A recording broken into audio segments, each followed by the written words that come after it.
Agora, voltando pro idoso, Andressa, eu queria que tu falasse quais são as principais doenças, né, que o idoso tem, né, e como é que o que é que o aluno deve saber antes de começar a ser o cuidador de idoso, de fato. Pronto, assim, a gente até já falou, né, para vocês que o quão o idoso ele é difícil, né?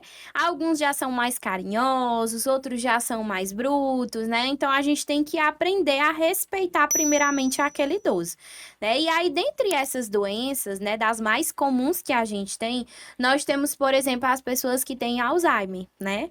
Que essa doença, gente, infelizmente acaba muitas vezes gerando uma certa sobrecarga no profissional. Tanto que eu não vou romantizar para vocês, tá? Já tive pacientes com Alzheimer, tá? E o quão é difícil você lidar com esses pacientes, tá? Vão ter dias que vão ser mais tranquilos e vão ter dias, gente, que vai ser uma zona, né? Então, assim, pacientes com Alzheimer é bem imprevisível. A gente não consegue saber se ele tá bem, se ele não tá, porque é dias e dias, né? Mas, enfim, às vezes você, por exemplo, constrói uma memória afetiva na sua cabeça, mas da dele nada aconteceu, É. né? Tanto que, por exemplo, né, o meu namorado, ele é personal trainer, né? E aí ele faz os treinos personalizados com o idoso. E aí ele sempre procura fazer coisas diferentes. Por exemplo, tem dias que ele vai subir o horto, né, com o idoso, só que ele tem Alzheimer. E aí ele tenta criar memórias afetivas, mas quando chega no dia seguinte é como se, tipo, Nada nada tivesse aconteceu, acontecido. É. entende? Então ele às vezes ele chega e fala assim: "Poxa, mas é tipo um desestímulo tão grande, né?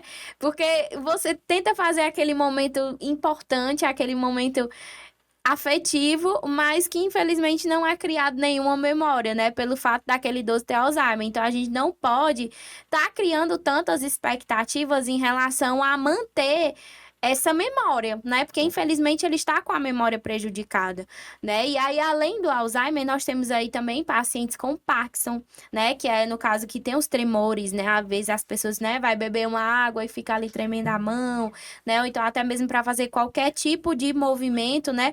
Tem ali aqueles tremores, e aí muitas vezes acaba impossibilitando um pouco deles fazerem algumas atividades, né? Como, por exemplo, coisa simples, pegar um copo e beber uma água, né? Tentar fazer alguma comida, né? Enfim, então isso acaba tendo uma dificuldade na mobilidade motora, né, desse paciente, tá certo? E aí a gente tem a osteoporose também, né, que no caso é a doença relacionada ali aos ossos, né? Então, os ossos, eles acabam ficando mais frágeis, e aí, por conta disso, o idoso, ele tem uma dificuldade em andar, em caminhar, né? De fazer movimentos, né? Então, são doenças bem comuns que a gente encontra bastante nos idosos. Além disso, nós temos as doenças mais crônicas, que mais acarretam em os idosos, né? Que é a hipertensão, que é a diabetes, né? Que a gente sempre fala muito nos nossos podcasts, né? Mas é porque realmente, gente, não acarreta só o idoso, né? Há muitas pessoas, né? Inclusive adultos, às vezes até jovens, né? Que antigamente era difícil a gente encontrar um jovem com diabetes tipo 2, né? Por isso a importância que a gente sempre fala, né? De ter atividade física, a questão da alimentação. E isso ocorre também, gente, com o idoso. A gente precisa ter esse controle da alimentação do idoso.